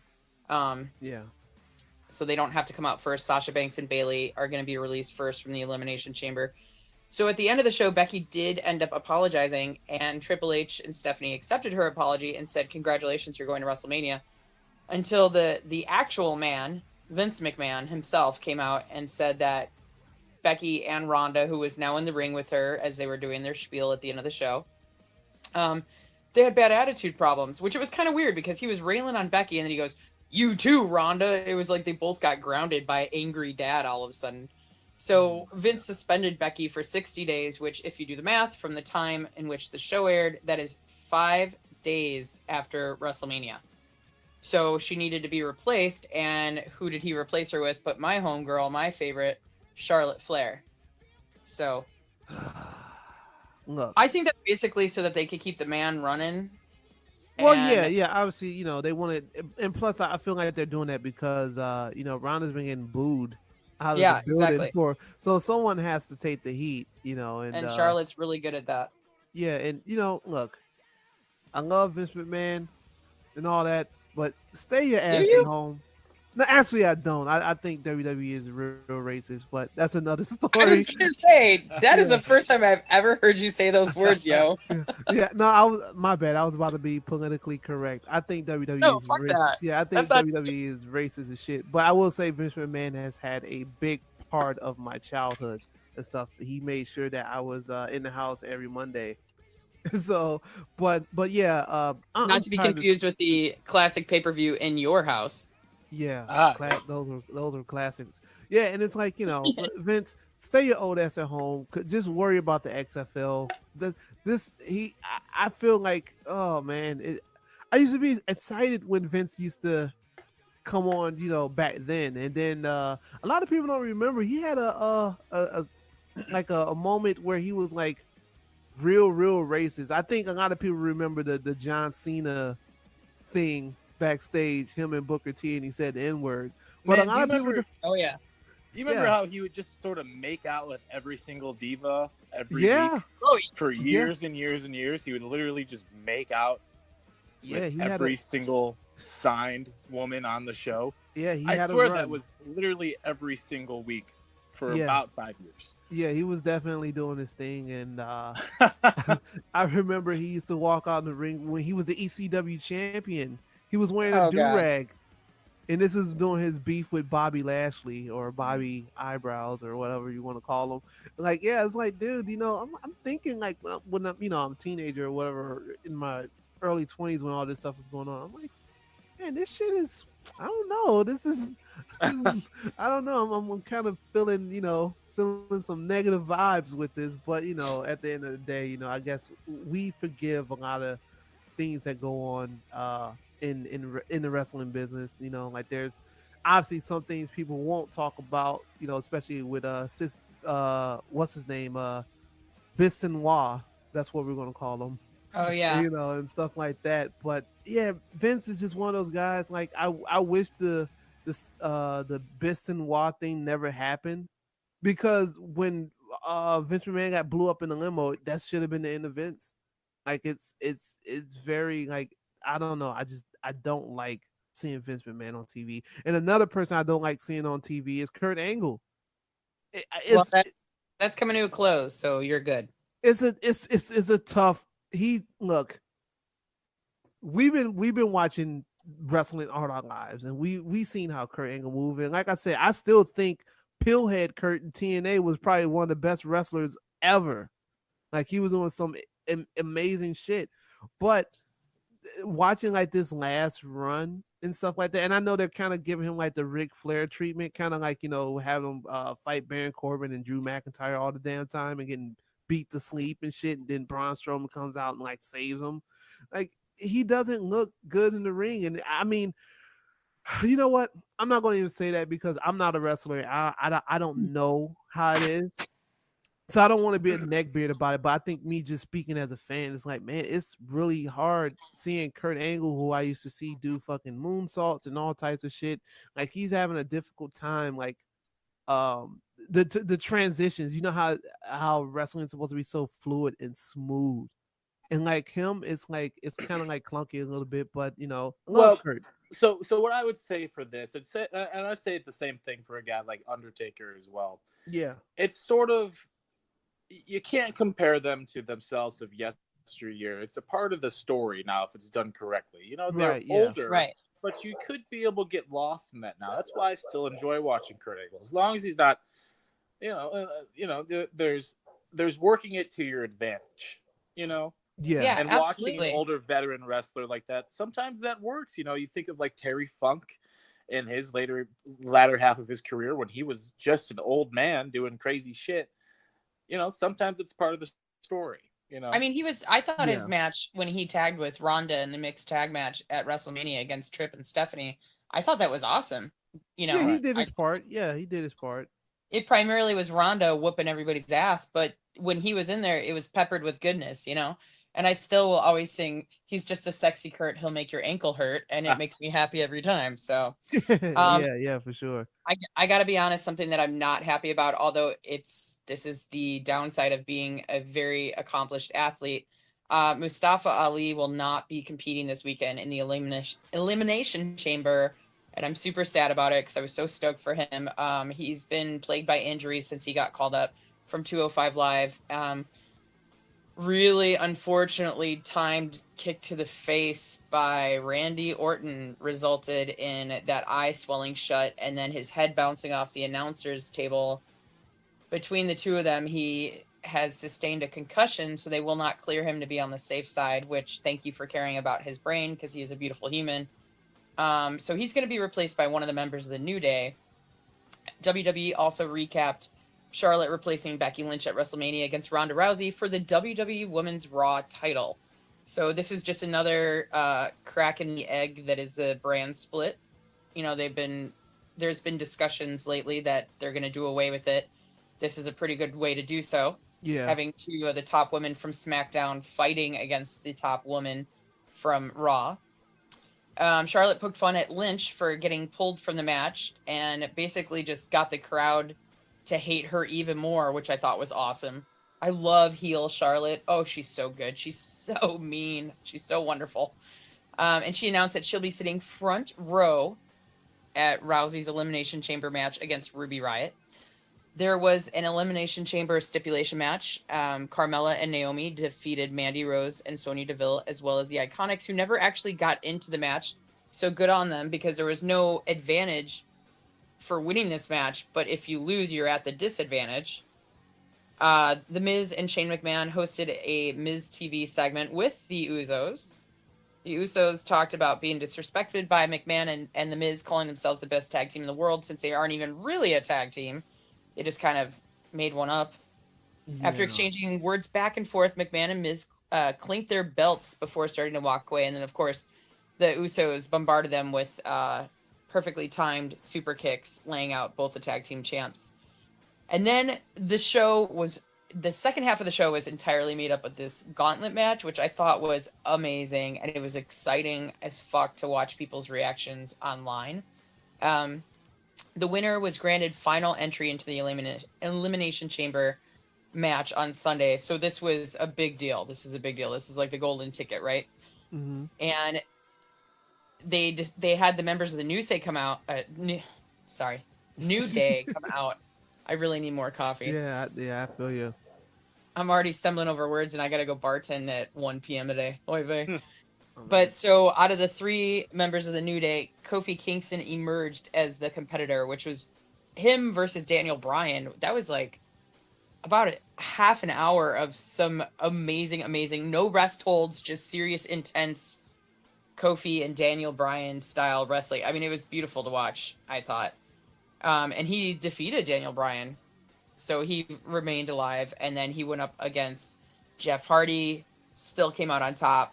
Samoa Joe, who then, after Samoa Joe was eliminated by Kofi, then did the Coquina Clutch on the floor outside the ring and basically knocked out Kofi. AJ Styles was next in line to face off against the winner, so he was up against Kofi, but came out to basically rescue Kofi and be like, dude, you don't have to do this. And he tried to talk him out of it. Kofi just bitch slapped the Phenomenal One and said, fight me. So then they did, and he actually eliminated AJ Styles did eliminate Kofi Kingston, but it was amazing just watching Kofi shine throughout the entire match. He was so good. And then 2 seconds later, RKO time. Randy Orton defeated AJ Styles with the RKO, quite literally out of nowhere. Clandy Orton. But Kofi went for a solid hour. Over an hour, actually. Yeah, that's good. And it's great to see that everyone was kind of, on Twitter showing their support about Kofi and stuff. And I mean, I don't want to be that guy. It is Black History Month. It is. Yeah, I thought that too, because I know that we talked about it earlier. It is. And look, I'm a black guy that love wrestling.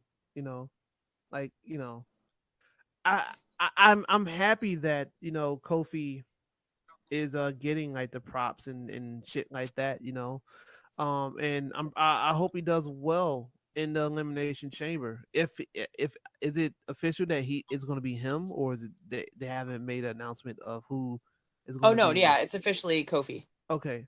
Will he win the title? No. Hell no. Should he? Yeah, because I think that's the only title he hasn't held in WWE, and he's been there for 11 years or whatever. Right. I let's just be realistic. Like, Kofi's not headlining WrestleMania. Well, not headlining it, but he's not going into WrestleMania as a champion. And it's unfortunate. Maybe in the future, and it's so crazy. Speaking about this in Black History Month and all that stuff like that, I have throughout the years caught myself like saying, like, oh, this is going to be like the next, this is going to be the first WWE like heavyweight champion. Like, I don't count Mark Henry because that was the big gold belt. And I kind of don't count The Rock either, even though a lot of people do, but like fully, like, well, not fully black, but like a black guy. Like, I remember when Kofi came in, I was like, hey, this guy could, especially when he was feuding with Randy Orton back in the day. When he threw the paint on the NASCAR and stuff, and that's when I should have knew Randy was kind of racist back then. Who fucking owns a NASCAR? But anyway, doing that run, I was like, man, Kofi could probably be champion. And that never happened. But before that, Booker T, when he fought Triple H at WrestleMania, I thought that was going to be a big thing, but they turned that into a racist storyline. And Booker T, I think, only did like 2 kicks in that match. Then after that, I was like, man, this Ezekiel Jackson dude's really big. Maybe he might be a champion one day. Wrong. He's probably flipping burgers somewhere at a Waffle House or something like that. No. I don't know what he's doing. Then I was like, you know what? It's definitely going to be Apollo Crews. He's going to be the next world champion. I can see it. And then I saw like all the stuff with him and Triple H was like super cool. And then he gets on Monday Night Raw. And now they got him shucking and jiving with he was shucking and jiving with Titus O'Neil for a while. And we saw what happened with that. So hopefully one day, we will get some representation of that, on a bigger scale. I think it will happen, but I think it's going to happen once Vince stepped away from the WWE and focused on the XFL and all that shit. But yeah, that's just wishful thinking. I'm just a black guy that like wrestling, and I just want to see some representation on my side, man. Nothing wrong with mixing it up a little bit. I don't know how many more years I can see Brock carry the belt, and he'd rather be at home tossing hay in Minnesota than to be wrestling and shit. So I don't know. That's just my quick rant. I'm sorry. Well, in interest of time, because I do have to go get to serving Malort to the population of Chicago that needs a day drink. Let's just touch on the Elimination Chamber matches that we know of, and Eye Candy, if you're down to say who you think's gonna win, blah blah blah, right, and then we'll wrap things up. Guesses, but I'm in. Okay, that's fine. I like dartboards and throwing things at them, so let's do this. All right, so the Elimination Chamber is obviously on the WWE Network this weekend, and so the matches we know so far, unless there have been any added since I was drunk on tiki drinks in Disney World. Braun Strowman versus Baron Corbin, because this is a match I don't care at all about. Sure. Do either of you guys have any input? Yeah, I don't know. We're pretty sure Braun Strowman's gonna fucking win, but I feel like the winner of this match is gonna be the bar, because that's where I will be while this match is on and ordering. Yeah, it's gonna be piss for me because I'll probably be taking a piss break. I was gonna say, I love that this is like the piss break match as opposed to the Divas matches that were almost always the piss break match. It was always Divas / women's matches, and now the women's matches are some of the most highly sought after. So it's just exciting for me as a lady, Mark. All right, so that match, we're gonna eliminate that from the chamber. How about that? Then we have the SmackDown Tag Team Championship, which is the Ms. Man versus the Usos. What do we think here, guys? After what happened this week, definitely Shane and Miz are going into it. They're going into WrestleMania with those belts. Yeah, I think so too. Yeah, probably. All right. So the Raw Women's Championship, Ronda Rousey versus Ruby Riott. Will we have and still, or are we going to have and new? Come on, and still.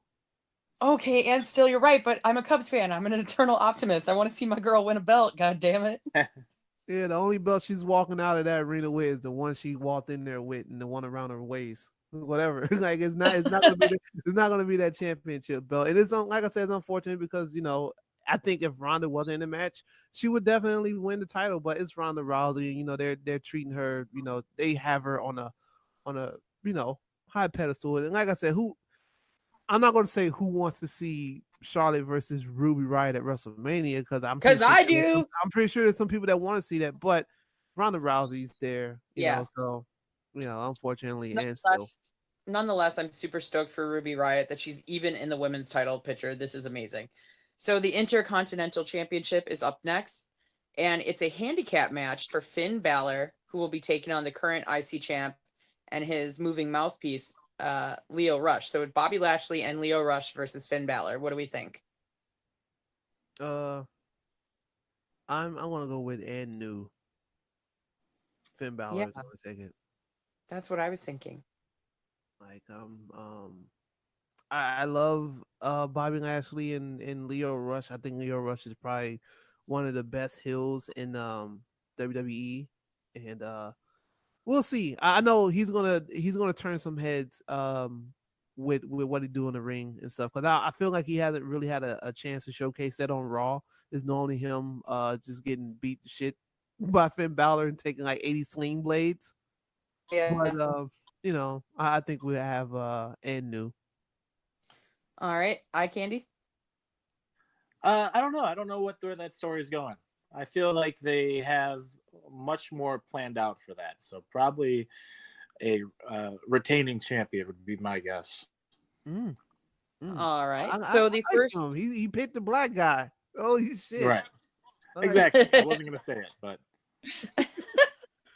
So the first time we're seeing the return of the women's tag team titles, although for some reason WWE's forgotten its history, shocking there, and saying it's the new tag team championship, although they are gorgeous belts. We get the Boston Hug connection of Sasha Banks and Bayley versus Nia Jax and Tamina versus the Riot Squad members of Sarah Logan and Liv Morgan versus the Iconics versus Mandy Rose and Sonya Deville. Fire and Desire, which is terrible, by the way, of a tag team, and Feel the Fabulous Glow of Naomi and Carmella. Who do we think here, guys? Wait, who's Fire and Desire? That's Mandy Rose and Sonya Deville. Oh, I'm picking them just because their name is Fire and Desire. That's a Drake song. Yes, it is. Yeah. Shout out to I didn't know that. Yeah, shout out to Drake for re-releasing So Far Gone earlier tonight or this morning. But okay, I didn't know that, but that's because I'm old. I'll listen to it when I get to work. If I could stop listening to Ariana Grande's Thank You Next album, which I love. Yeah, that whole record. I'm gonna go with Nia Jax and Tamina. And the only reason I'm going to go with those two is because I feel like it's going to come down to Nia Jax, Tamina, Sasha, and Bayley.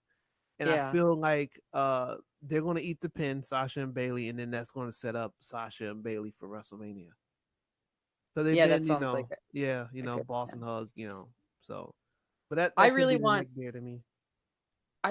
Mandy Rose and Sonya Deville, despite the fact I don't like the Fire and Desire, but I like that Eye Candy Elliott does. I just want to see. Yeah, hell yeah. My coworker is Mandy's cousin, and like I said, I love Sonya Deville, and I love having the LGBTQ representation. So that's what I would like to see personally. So finally, we're going to have the WWE Championship, which is also an Elimination Chamber match. The current Hempy weight, I believe, is what I've been hearing people call it. heavyweight champion. Daniel Bryan takes on AJ Styles, Randy Orton, Samoa Joe, Jeff Hardy, and Kofi Kingston. Randy Orton will be the last person, so they're going to say the Viper about 75 times to get released from the chamber. Who do we think is going to end up going for the win? Well, I can already eliminate Kofi Kingston out of this pitch. I feel like he's going to take the final pin personally. Man, it's a toss up with me. I don't know. All right. So I'm just eliminating Kofi. I'm eliminating Hardy and Samoa Joe. I feel like those three. I feel like Joe should win it, but I don't. WrestleMania is too like around the corner. I think Daniel Bryan's going to keep it. I don't think they make a new title just for it to be around for a month, and that's it. Because I'm pretty sure it's going to be on the Shop Zone very soon for about $400. I'm shocked that it hasn't been yet, to be honest. Yeah, I can't wait because I'd love to see how many people in Wicker Park are going to be wearing those things. So, so yeah, like, yeah, I have a funny feeling that Daniel Bryan will retain. And you might be right. Him and Kofi, ended, in the match or whatever. But I think Daniel Bryan is going to. And then you got to think, I'm pretty sure Rowan, seeing that they dropped the Eric from his name now, so he's another one name bandit gone. So I'm pretty sure he's going to play some type of role. Who knows? You might see the return of Brody Lee. Who knows what's going to happen. I feel like something fishy is going to happen a little bit, but I feel like Daniel Bryan's going to walk out as the heavyweight champion of the world. Yeah, I think we're going to have N still because for pretty much all the reasons that you've mentioned. But I think Kofi's going to, if he doesn't take the pin for the win, he is going to play deep into the match because people have been really into his showing on Tuesday. So what do you think, Eye Candy? I imagine Daniel Bryan will be victorious. I think there's plenty more to go with his current story. Yeah. All right. I think there's a lot more about to play out. So there you have it. Is there anything you got going on in the near future that we should know about, Elliott? Are you on the Friday, March 8th show, by the way? I believe so. I'm pretty Hell damn sure I did win last month, You did win, and I was very proud. Yeah. We got a chance to talk. Hopefully that that'll be released. I think that comes I imagine that'll come out today or tomorrow or something. My little right. thing So what we're discussing is the next upcoming freelance wrestling show at Logan Square Auditorium on Friday, March the 8th. It's at 2539 North Kedzie Boulevard, right here in the greatest city on the planet, Chicago, Illinois. Doors are at 8. Bell time is 9 p.m. There is a full bar that is cash bar only.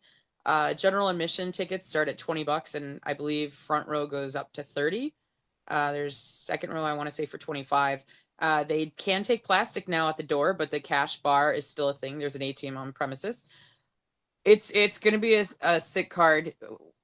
I just know it. We haven't seen the full announced card yet, but I mean, AEW and freelance wrestling's own Smiley Kylie Ray answered Isaiah Velasquez's open challenge last show, and so she will be defending the title. I can't wait to see against who. And then Eye Candy Elliott himself will also be on the card. And I can only imagine all the amazing matches that are going to happen. So we'll probably have an update for you next week. But yeah, it's called Thrill Your Idols.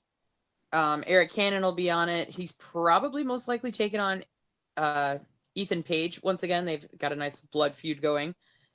Mm-hmm. Yeah, I'm pretty excited to see the show, and I hope everybody checks it out because freelance is definitely some of the best wrestling you will see here in Chicago. Sure.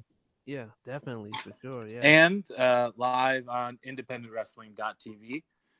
Yeah. Which, excuse me, sir, I don't know why you've been watching the live streams. If you know, I don't know what excuse you have for that, but yeah. Well, and you can also use freelance as your code and get your first 20 days free on independentwrestling.tv. Thanks to all the folks for independentwrestling.tv. They do some amazing work. And they're bringing all the action. If you can't be there live, which you should, Patrick, Oh, come on. I'm working on it. I'm working on it. Anyway, so we're gonna wrap this up. Thank you so much for spending the morning in bed with us, Eye Candy Elliott. Oh, I'm it was a super dream. super stoked that you were able to come on the show. And I think this works out better than a drunken me at a tiki bar interview. Or I think high, yeah, because oh man, I had the Satan spinach ready for the show. So yeah. Where can people before we go? Where can people find you, like on social media and all that stuff? Everywhere. You can find me on Twitter at Eye Candy Elliott. 2 L's, 2 T's. There you go. For Oh. people that can't spell. Right. Instagram as well is the same thing. Find me on Facebook. Just search up the same goddamn thing. I don't know. Follow me on Spotify or something too. You can watch what I'm listening to. I don't care. Yeah, that's cool. You know what? I'm gonna keep might do that because I'm, Yeah. such a guy. Speaking of music, all right, Eye Candy. I feel like your entrance music is it's like one of my favorites to hear live. Isn't it dope? Isn't it cool? I fucking love it. It absolutely. So tell everybody what it is. Like, it's so good, and I fucking love it. It's so good. It's a song. It's called "Tell Me." It's by an artist, a DJ called RL Grime. You can search up Eye Candy Elliott theme on YouTube or whatever. I have the edited version up. If you ever just want to fucking sit and listen to my entrance theme. Yeah, because you should, because it's really good, and it's like motivating. Occasionally it'll come up on shuffle when I'm at the gym or whatever, and I just get fucking pumped up. Yeah, I don't know how I heard it, but it came on somewhere where I was at, and I just had to be like, yeah. Yeah, I don't know where I was, but I instantly had to do your little Oh man, that is You'll know soon. You'll know. Oh, you'll learn the magic of his ways. Trust me, my friend. Don't worry. I would know. I'm gonna see the magic March 8th at the freelance show. I'm gonna try to see. It's 4 days after my birthday.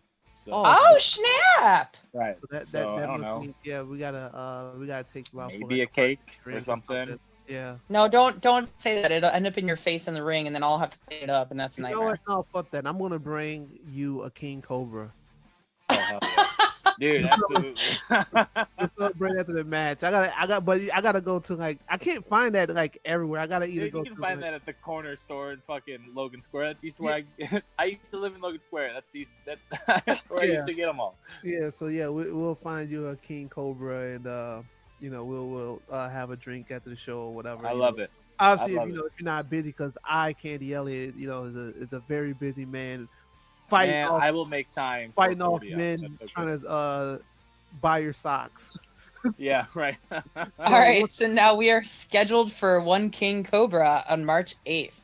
Yeah. Sounds good. I'm flying home from spring training just to work the show, so I will definitely want to partake in this adult beverage enjoyment. So yeah.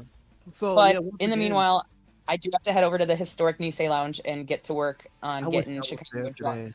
I need a waffle taco from. I'm gonna take a nap. Yeah, thank you once again for joining the show, man. Especially after all the scheduling conflicts. Yeah. I like all guys. It's a thing. Yeah, once again, thank you so much, and man, I really appreciate it, man. Like real shit. A lot of people, they don't tell the people thank you and shit. Yeah, I really appreciate it. So. My goodness, thank you for the opportunity. Yeah. This is scheduled for one fall, and we're out.